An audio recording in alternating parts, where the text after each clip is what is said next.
Hey guys, so I'm going to show you the video about how to make the Ukrainian pickles. I just wanted to step in here editing and say get yourself a good reference book. Anytime you're doing fermentation or canning and stuff, you want to make sure that you've got your salt ratios correct for fermentation, or for canning that the acidity and the sugar and all that stuff is the way it should be, so you don't just end up with poison in a jar. Um, but as long as you don't mess with the ratios, you should be okay. I'm sure this is going to be backwards for you guys, but The Joy of Pickling by Linda Ziedrich is one of my favorite books. Tons of good recipes in here. And then this one, again, sorry that it's probably backwards, Mastering Fermentation by Mary Carlin. Lots of good reference material in here. So I hope you enjoyed the video, and I hope that it inspires you to give it a try. Bye. Hello everybody. I'm going to make Ukrainian pickles. So I'm just going to kind of walk you through the recipe that I use in case anybody wants to try to make them. We call them Ukrainian pickles. They're basically just lacto-fermented pickles. So I don't know if this setup is going to work, but we're going to try. Let me flip the camera around and show you what we're working with. So, cucumbers. Soak them in a little bit of water just to get them freshened up.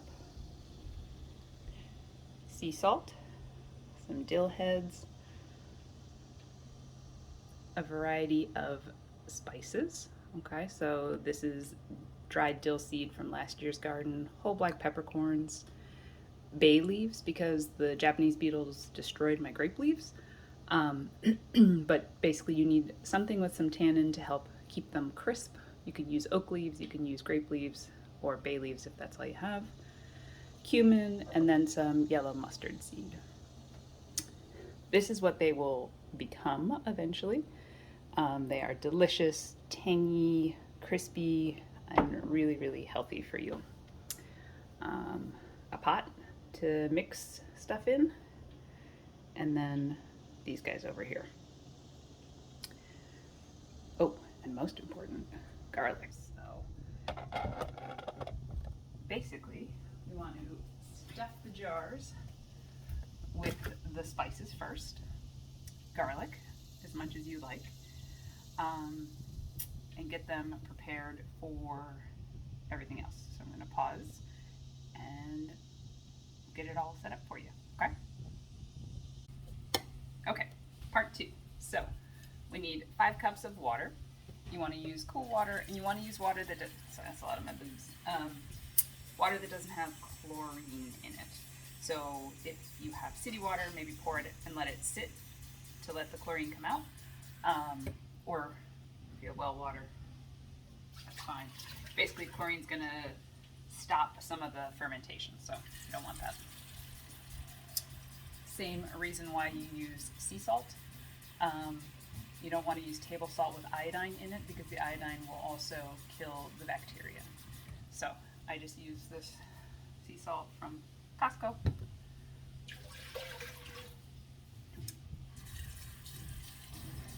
It's very riveting TV, I'm sure.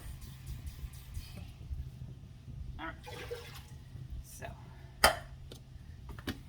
then we need 2 tablespoons of the salt.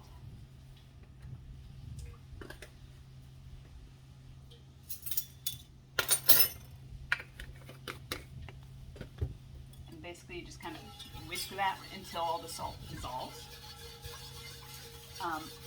Unlike the brine that you make for refrigerator pickles, it's not, you don't heat it up, it's just room temperature.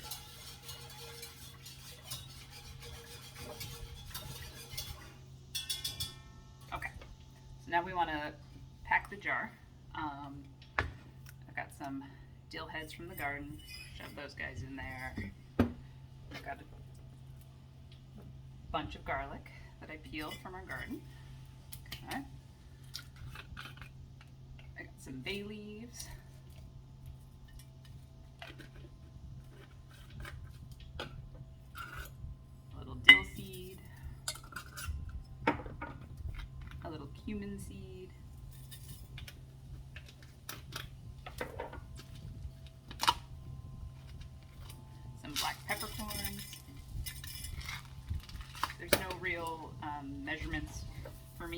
I just kind of eyeball it and what I know I like the taste of. Yellow mustard. Okay, now we have to pick some pickles in there. I like using the little guys from the garden for this because I just find them, they stay crispy, they're nice, they're more evenly pickled. And you want to pack the jar as tight as you can.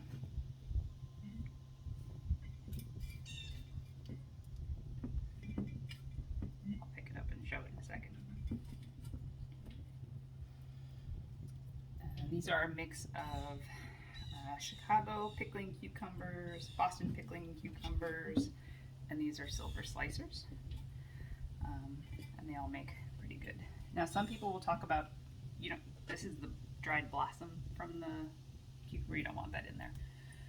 Some people will talk about cutting off the blossom end because it makes them, I don't know, more crispy. I don't ever do that. Mine are plenty crispy. So that's your choice how you want to proceed. All right, so you see jar's nice and tightly packed. We can do another quick little layer of garlic and then keep layering.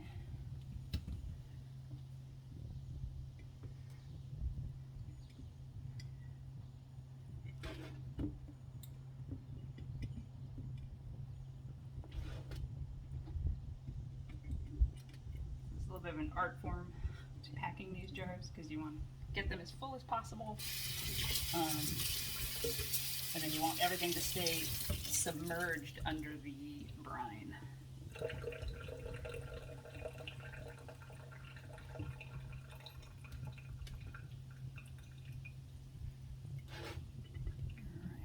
getting pretty full. Okay,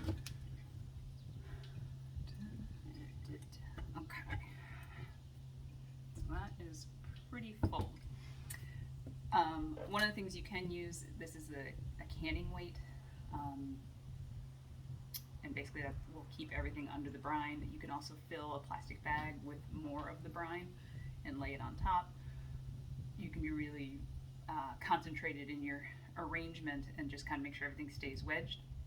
But basically you want to keep everything under the brine so that you don't get any mold or that kind of stuff, because that's not desirable in your ferment. So now we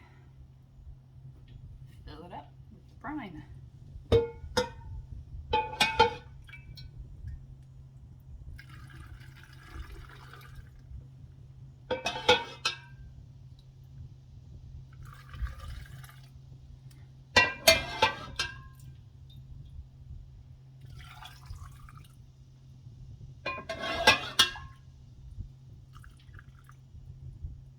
There, you see, I don't know if you can see how they're floating. That is what you don't want. So however you manage to get that to stay down below, you can do that. Okay, so I put that weight in there to hold it down. And now this is going to ferment. So kind of like if you've ever made sauerkraut or you've seen sauerkraut, meaning it's going to make gases.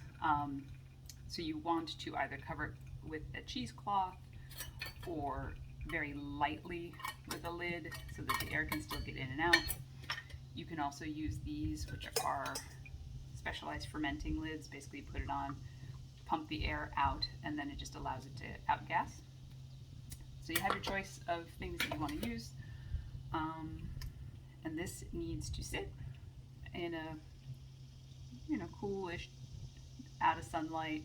I tend to put it back there where it doesn't get direct sunlight and it's kind of still air. And in a couple days, they'll start to kind of get a little bit more murky like this.